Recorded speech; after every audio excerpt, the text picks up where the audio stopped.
Notorious cannibalistic murderer and rapist Jeffrey Dahmer is a well-known name to anyone familiar with the deadliest serial killers or true crime in general. Before he was handed down a life sentence for the murders of 17 victims in 1992, Dahmer spent years hunting and killing young men, mostly in the Milwaukee area.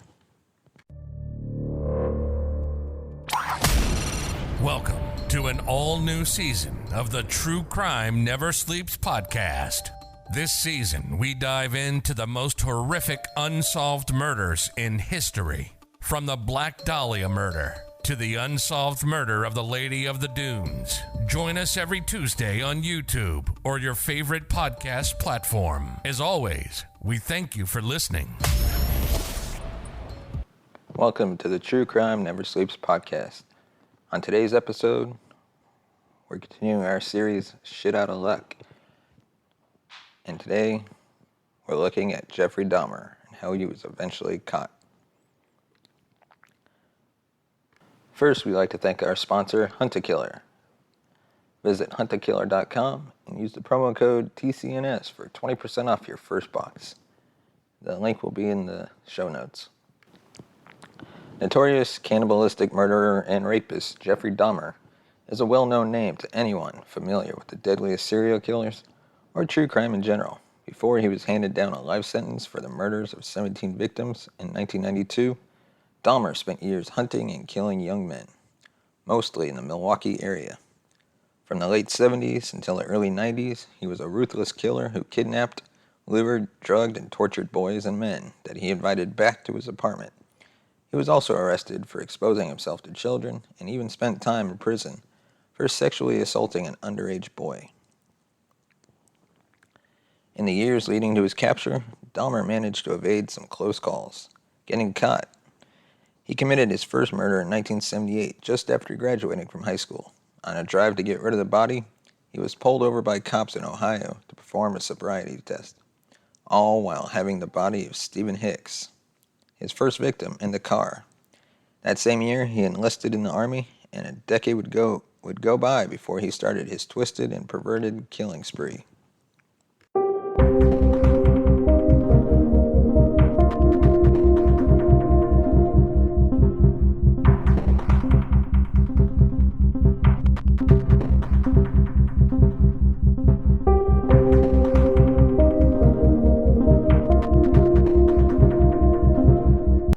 Time finally caught up with Jeffrey Dahmer on July 22nd, 1991. That day, one of Dahmer's victims escaped death and was seen running with handcuffs on by police officers nearby. The victim was 32-year-old Tracy Edwards, who alerted police that Dahmer was trying to kill him. The pair had met at a Milwaukee bar earlier, and Edwards agreed to join Dahmer at his home for drinks, a movie, and money he was offered. But the friendly man that Edwards initially encountered switched gears once he was in the apartment. Luckily, after being held against his will for several hours, Edwards narrowly escaped death and immediately found authorities. What happened after would introduce the world to one of the country's most depraved serial killers. Upon investigation of Edwards' claims, officers were led back to Dahmer's apartment and made several disturbing discoveries. The search turned up photos of dismembered bodies throughout his apartment, but the most appalling were the findings of severed body parts in his fridge and human remains settling in an acid-filled barrel. There was also evidence that suggested he was eating human flesh. Dahmer was arrested on the spot and later confessed to all his sick crimes. Some of his victims could have lived if Dahmer was caught earlier. In fact, not only was he known for the crimes he committed, it was widely discussed how he got away with it for so long. It is believed that Dahmer, who is white, initially chose black or Asian victims because he knew he could get away with it. Per the New York Times, the Milwaukee Police Department was also heavily criticized for their handling in what could have been a life-saving situation for one of Dahmer's victims. In a show of the department's negligence, just months before Tracy Edwards escaped, a young boy had found a way out of Dahmer's murder house. Two young women tried to make a report to police about a naked boy in need and seen running, but he was returned to Dahmer's apartment by police who wrote off the incident as a couple's conflict. The boy was 14-year-old Kornek Synthophone, who was later killed by Dahmer and discovered as one of the many corpses in the apartment. A few years before, Jeffrey Dahmer had spent 10 months in prison for the assault of that 14-year-old's brother, but was released earlier. He would kill 4 more men before Edward's brave escape finally got him caught in 1991.